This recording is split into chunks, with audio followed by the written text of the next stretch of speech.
العالمين والصلاة والسلام على المبعوث رحمة للعالمين وعلى آله وصحبه أجمعين. أيها الإخوة والأخوات، السلام عليكم ورحمة الله وبركاته. بمكتر إن شاء الله تعالى يزارو درساتين تفسيراتين سورة الجن. الجن بمبال جنوش مئراف بمبال متاوقع المئراف يتوسنوا عن قصوتين النال. سورة الجن መክየቱን መካ ከወረዱ ምዕራፎች አንዷ ነች። አንቀጾቿ 28 አንቀጾችን ያካተተች ነች። በሱራ ቅደም ተከተል አቀማመጥ 72ኛውን ቦታ ይዛ ትገኛለች ማለት ነው። በቅደም ተከተል ይቺ ሱራ ሱረቱል ጂን የተባለችበት ይቺ ምዕራፍ ስለ ጅኖች ሰፋ ያለ ታሪክ ስለምታስቀምጥ ነው። በውስጡ ወይም በውስጧ ለየት ያለ ነገር ካለ በዛ ነው ምዕራፉ የሚጠራው። ብዙ ጊዜ ሱረቱ በቀራ ሱረቱ አሊ ኢምራን የሚባለው የበቀራና የአሊ ኢምራን ታሪክ ውስጣቸው ስላለ ነው። ይችም ሱራ ሱረቱ ጂን የተባለችው የጅኖች ታሪክ ስላለባት ነው ለየት ባለ መልኩ። እሺ ቢስሚላሂር ረህማኒር ረሂም በአላህ ስም እጅግ በጣም ሩህሩህ በጣም አዛኝ በሆነው ቁል በል አንተ መልእክተኛችን የአሽረፈል ኸልቅ በል ይላቸዋል። ምን ኡሂየ ኢለየ ወደኔ ወህይ መጣልኝ ተነገረኝ ወረደልኝ በላቸው።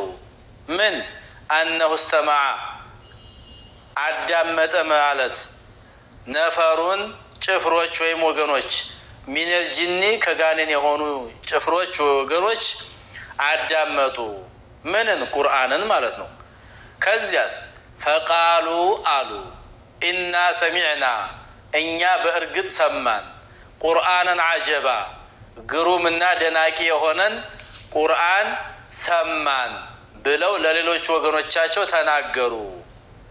አከሉና የህዲ ኢለ ሩሽዲ ወደ ቀናው መንገድ የሚያመላክት የሆነ ያ ደግሞ ፈአመና ቢሂ በእርሱም አመን መስማት ማዳመጥ ብቻ ሳይሆን አዳምጠንም ተቀበል ነው።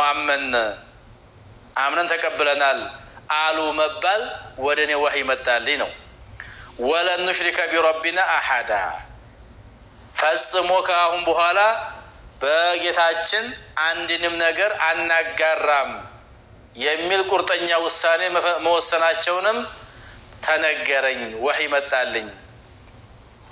ወአነሁ ተዓላ ጀዱ ረቢና መተኸዘ ሳሒበተ ወላ ወለዳ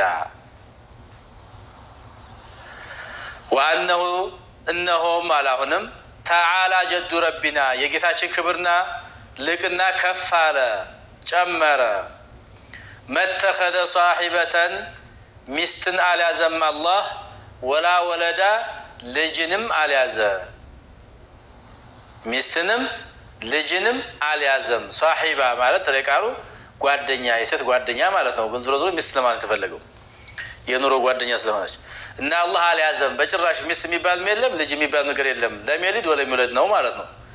ወአነሁ ካነ የቁሉ ሰፊሁና ዐለ ላሂ ሸጠጣ ወአነሁ እነሆም እንደማለት ነው። ወይም ጉዳዩ ካነ የቁሉ ይል ነበር ሰፊሁና ቂሎቻችን ሞኞቻችን ይሉ ነበረ ዐለ ላሂ በአላህ ላይ ይሉ ነበር ይናገሩ ነበር። ሸጠጧ ማለት ድንበር ያለፈ ወሰን ያለፈ ቅጥፈትን ውሸትን ወለደ ተወለደ እያሉ ማለት ነው። ወአና ظነና እኛም ተጠራጥረን ነበር አለን ተቁለ ልኢንሱ ወልጅኑ ዐለ ላሂ ከዚባ አለን ተቁለ አለማለትን አለመናገሯን አልኢንስ ሰዎች ወልጅን ጋኔኖችም አለመናገራቸውን ማለት ነው። ዐለ ላሂ በአላህ ላይ አትልም ብለን ከዚባ ቅጥፈት ነገር አትናገርም ወይም አይናገሩም ብለን ገምተን ጠርጥረን ነበረ።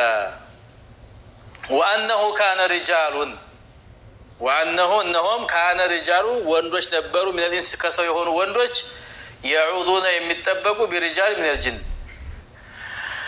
ወንድ በሆኑ ጅኖች ወይም ከጅኖች በወንዶቹ ማለት ነው።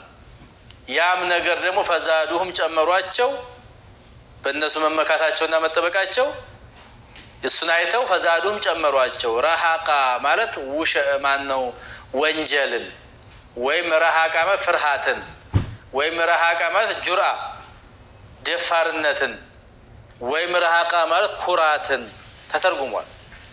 ሁሉም ያስኬዳል ማለት ነው። ወአነሁም እነርሱ ظኑ ተጠራጠሩ ከማ ظነንቱም እናንተ እንደተጠራጠራችሁ ምን አለ የባዓተ አላሁ አሐዳ አላህ አንድንም ነገር አይቀሰቅስም ከሞተ በኋላ ሞተ ነው። አንድ ነገር አይቀሰቅስም ማለትን እንደገመታችሁ ሙቶ መቀስቀስ እንዲያስተባበላችሁ ሁሉ እነኚህም ነገሮች አስተባበሉ ማለት ነው። طيب እንግዲህ ረሃቃ ኢስመን ብለው ፈስረዋል፣ ኸውፈን ብለው ፈስረዋል። ኢብኑ አባስ ኢስመን ነው የሚሉት ወይም ዛዲል ኩፋር ጡግያነን ይሄ ነገር ጥመትን ጨመራቸው ድንበር ማለፍን ጨመራቸው ማለት ነው። እሺ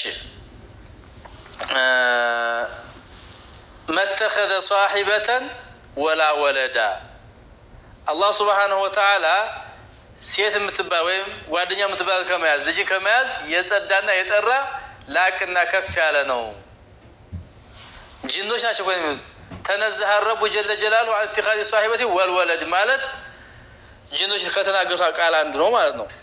ከዚያም ደግሞ ምን አሉ ወአነሁ ካነ የቁል ሰፊሁና ዐለላሂ ሸጠጣ ከኛው የሆኑ ቂሎች በአላህ ላይ ድንበር ያለፈ ወንጀል ግፍ ይናገሩ ነበር፣ ቅጥፈት ይናገሩ ነበረ። ምንድነው አላህ ሚስት አለው አላህ ልጅ አለው የሚሉት ነው እንግዲህ ቂሎች የሚሏቸው። ይሄን የሚናገሩ ቂሎች ናቸው እንጂ እውነተኛ ጥሩ ሰዎች ጥሩ ወገኖች ወይም ወገኖች አይደሉም ማለታቸው ነው። ሰፊሁን አሉ። ይሄ ምንድነው ቀብለ እስላም ነው እንግዲህ ከመስለሙ በፊት ማለት ነው። ሰፊሁና ይናገረው ቂላችን ይናገር ነበር ከመስለማቸው በፊት ማለት ነው። አለላህ ሸጠጣ ባጢለን ወዘውራ ማለት ነው። ወአና ظننا أن لن تقول الإنس والجن على الله كذبا ما حسبنا أن الإنسان والجن يتمالؤون على الكذب على الله تعالى እንደዚህ በአላህ ላይ ድንበር ያለፈ ቅጥፈት ይናገራሉ ብለን አንገምትም ነበረ። ምንን ሚስታለው ልጅ አለው በሚለው ላይ ነገር ግን ይሄንን ቁርአን ስንሰማ ቁርአን ታሪክ ሲነግረን አምነን ተቀበል እሱም በአላህ ላይ ይቀጥፍ እንደነበረ ነገረን እንጂ አስረዳን እንጂ አረጋገጥን እንጂ ቁርአን ላይ ማታቸው ነው። وأنه كان رجال من الإنس يعوذون برجال من الجن فزادهم رهقا የሚለው ደግሞ የአረቦች ባህላቸው በፊት በጃሂልያው ትልቅ በሆነ ነገር ቦታም ሆነ ምናምን ነገር ይጠበቃሉ። ቢዓዚም ذلك المكان من الجان እያሉ ይጠበቁ ነበረ በትልቅ ቦታ ያ ደግሞ ጅኖች ያሉበት እያሉ። ይሄ ነገር ለምንድን ነው የሚጠበቁት? አንዩሲባሁም ቢሸይ የሚየሱም የሚያስከፋ ነገር እንዳያደርስባቸው። ጅኖች በእነዚህ እንደዚህ መመካታቸውንና መጠበቃቸውን ሲያዩ ጊዜ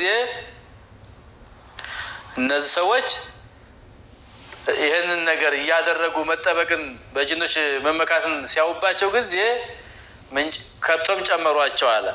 ፍርሃት እንዲጨምርና በእነሱ መመካታቸው እንዲጨምር አደረጉ። ሐታ በቁ አሸደ ሚንሁም መኻፈተን ወአክተር ተዓውዘን ቢሂም በእነሱ ላይ ያለው መመካት የበለጠ እንዲጨምር አስደረጓቸው ማለት ነው። ምክንያት ሆኗቸው። እሺ ፈዛዱም ረሃቃ ብሎ ወአነሁም ظنوا كما ظننتم አይዋ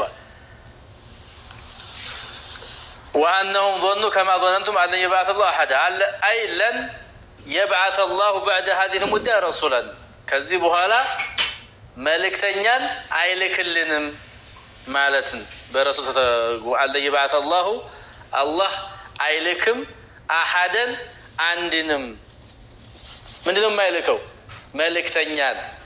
የመልእክተኛ ሁሉ መጨረሻ ነብያችን ናቸው። የመጽሐፍ ሁሉ መጨረሻ ቁርአን ነው አይደለ? ከዚህ በኋላ መልእክተኛ አይልክም ይሄ መጨረሻ ነው ማለት ነው። ይሄ አንድ ትርጉም ነው። ሌላኛው ትርጉም ደግሞ وأنهم ظنوا كما ظننتم أن يبعث الله አደማት ሞቶ መቀስቀስ ወይም የሞተ መቀስቀስ አንድም ነገር አይልክም ካሁን በኋላ ብለው ይገምቱ ነበር እንደናንተው ለማለት ነው። ምዕራፏ ወይም ሱራዋ አላለቀችም፣ ይቀጥላል ታሪኩ። ሰበበ ንዙል አለው። ይሄ ቁርአን የወረደበት ምክንያት አለ። ከነ ምክንያቱ በሚቀጥለው ቃል በቃል ከየም በኋላ ሰፋ አድርገን የምንነጋገርበት ይሆናል ኢንሻአላሁ ተዓላ። ሐሳቡ ስላላለቀ ሰበበ ኑዙሉን አሁን እዚህ ጋር አንዘረዝረውም ኢንሻአላህ። ያን ጊዜ በደንብ ይገባችኋል።